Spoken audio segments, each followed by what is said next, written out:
సహకారాన్ని అయ్యే చేస్తున్నందుకు ప్రతి తెలియజేస్తూ తెలంగాణ రాష్ట్రానికి సంబంధించిన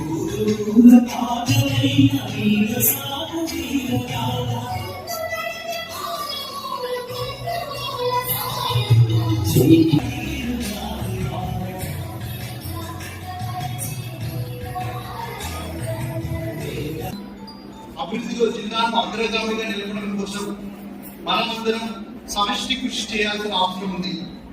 6 దశాబ్దాల పాటు జరిగిన పోరాటాల ఫలితంగా సాధించుకున్న ప్రత్యేక తెలంగాణ రాష్ట్రం అత్యంత ప్రగతిశీల రాష్ట్రంగా రూపుదిద్దుకుంటూ దేశానికి ఆదర్శంగా నిలుస్తున్నది. ఇది మన తెలంగాణ ప్రజలకు గర్వకారణం. అంతేకాకుండా ప్రస్తుతం ఎలక్షన్ నియమావళి ఇంకా అమల్లో ఉన్నందువలన ప్రభుత్వ పథకాలను మరియు ప్రభుత్వ యొక్క విజయాలను ఎక్స్ప్లెయిన్ చేయడానికి నియంత్రించుకోవాల్సిన అవసరం ఎంతగానో ఉంది. అయినా కానీ జిల్లాలోని అన్ని సామాజిక వర్గాల ప్రజల ఆకాంక్షలకు అనుగుణంగా గ్రామీణ పట్టణ ప్రాంతాలకు సమప్రాధాన్యత ఇస్తూ సమగ్రాభివృద్ధితో సంక్షేమ అభివృద్ధి పథకాలు అమలు చేస్తున్నాం. సర్కారు వైద్యంలో పెళ్లి మార్పులు, ఇంటింటికి తాగునీరు, రైతాంగానికి చేసిన మేలు, మహిళా సంక్షేమం, పారిశ్రామిక రంగంలో సాధించిన ప్రగతి, వ్యవసాయంలో సాధించిన విజయాలు, సంక్షేమానికి పెద్దపీట వేస్తూ ముందుకు సాగుతున్నాం.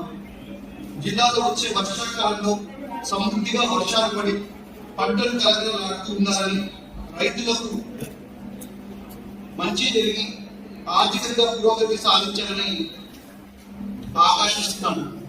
2024 మార్చి నెలలో జరిగిన 10వ తరగతి పరీక్షల్లో జనగామ జిల్లా నుండి 6,692 మంది విద్యార్థులు పరీక్షలు రాయగా 6,549 మంది విద్యార్థులు ఉత్తీర్ణులయ్యారు. ఇది రాష్ట్ర వ్యాప్తంగా జనగామ జిల్లా కూడా టాప్ 5 పొజిషన్స్ లో ఉండడం మనందరికీ గర్వకారణం. మన ముఖ్యంగా ప్రభుత్వ స్కూల్స్ లో చదివిన వాళ్ళు అత్యధికంగా 10కి 10 ఉత్తీర్ణ శాతం తెచ్చుకున్నందుకు వారికి ప్రశంసిస్తూ మరియు ఉపాధ్యాయులకు, తల్లిదండ్రులకు మరొకసారి శుభాకాంక్షలు తెలియజేస్తున్నాను. అదేవిధంగా ఇంటర్మీడియట్ పరీక్షల్లో కూడా 10,551 మంది విద్యార్థులు రాగా 6,594 మంది విద్యార్థులు ఉత్తీర్ణులయ్యారు. జిల్లాలో ప్రభుత్వ పాఠశాలలు మరియు కళాశాలల్లో విద్యార్థులు ప్రగతి సాధిస్తున్నారు. అదేవిధంగా సప్లిమెంటరీ ఎగ్జామ్స్ కూడా ప్రెసెంట్ కంటిన్యూస్ లో ఉంది కాబట్టి అందులో కూడా ఉత్తీర్ణ శాతం మన జిల్లా వ్యాప్తంగా కూడా పురోగతి సాధిస్తుందని నమ్మకం నాకు ఉంది.